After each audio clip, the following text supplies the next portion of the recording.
Hi, my name is Stewart Burns. I'm a partner with the law firm of Burns Garner Law Firm in Gadsden, Alabama. I've been a lawyer for more than 25 years, and I've had a focus of representing personal injury claimants in court. Now, I want to talk to you today about things that you should know and things that you should do once you've been in a car wreck and received injuries. Besides receiving treatment right off the bat, the first thing that you should do is you should hire a lawyer. The insurance industry has studied the difference in recovery of people who have a lawyer versus those who do not have a lawyer. And those who have a lawyer receive, on average, more than 3 times the recovery of the person who does not have a lawyer. The second reason you need a lawyer, other than the obvious of having to navigate in court if you get that far, is you need to know what insurance is available to you to cover you for your injuries. Sometimes the person at fault in the car wreck does not have insurance. Most people do not know that they may have insurance through their own policy to cover them, or through the policy covering the car that you're in if you're a passenger. That insurance is called uninsured motorist coverage. And the insurance company will not generally tell you about that coverage nor advocate for you, because you're actually going to go most of the time against your own insurance to recover that insurance benefits that you've paid your premiums for. The problem a lot of times is the person who's at fault doesn't have insurance, or she doesn't have enough insurance. In that case, if you have uninsured motorist coverage on your own policy, or the car that you're in has a policy covering it with uninsured motorist coverage, then that coverage comes in the event that there is no coverage by the at-fault driver, or there's not enough coverage. And like I say, you need the lawyer to go through and find out what coverage you have to see if there's insurance available, because if there's not insurance available, many times it's just not worth the effort of going forward with the claim. The second thing you need to do, besides hiring a lawyer, is you need to hire an experienced trial lawyer, not just any lawyer. Many times, the lawyer will have to file the case because the case will not settle with the adjuster. The insurance company sometimes will not offer what the case is worth, and the lawyer will have to file the case in court. And in those cases, the lawyer needs to have the experience, needs to have been in court trying personal injury cases, so he'll know what it's about. And the most important issue here is, if the lawyer has not been trying cases, has not been trying personal injury cases, and many times before a jury, then what you're going to find out is the lawyer is going to settle your claim for a lot less than what it's worth, because he or she fears going to court. And that's a major problem, especially in bigger cases where a lot of money is involved. So when you're out looking for a lawyer, you need to talk to your friends and family, look on the internet,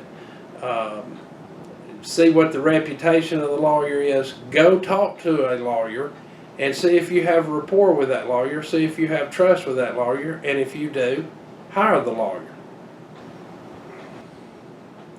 The third thing you need to do in a personal injury case is you need to follow up with your medical care. Oftentimes, a person injured in a car wreck will go to the emergency room on the day of the wreck, or many times right after the wreck in an ambulance, but sometimes on the same day. And afterwards, the person who's injured will not follow up and get additional medical care, even though their injuries and problems and symptoms persist. If you don't follow up with medical care, the assumption is going to be made by the insurance company and a jury that if you were not seeking medical care, you must not be injured, or you must have recovered fully and had no further problems. When you tell the insurance company or the jury that you're still hurt, but there's no medical records showing that you've continued to follow up with a doctor and you've continued to have problems, then that's going to be a problem on your case. So if you're continuing to have problems and symptoms, you need to follow up, go see a doctor, and continue to see the doctor as long as you're having the problems and the symptoms and so forth. And it may end up that you turn out that you've got problems that require surgery. Many times back injuries and so forth don't show up right off the bat. They linger and get worse, and you have a nerve impingement and you later find out. But you need to follow up with medical care and get medical treatment for your injury. The fourth thing you need to do is you need to not settle your case until you're fully recovered or you've reached the maximum recovery you're going to reach.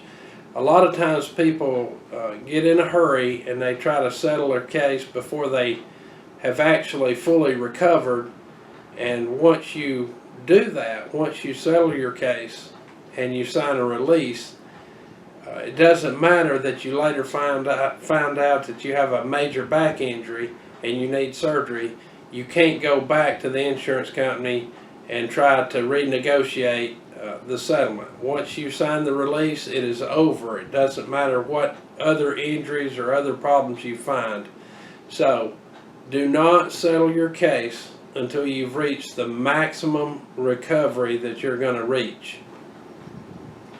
The fifth thing you need to do is, once you've hired a lawyer and you've hired an experienced lawyer that you trust, then follow his advice. If he gives you an opinion as to the value of your case or the range of the value of your case, you need to follow that opinion. Now, if you have a difference of opinion with your lawyer, then tell him what you think your case is worth and tell him why you think it's worth that.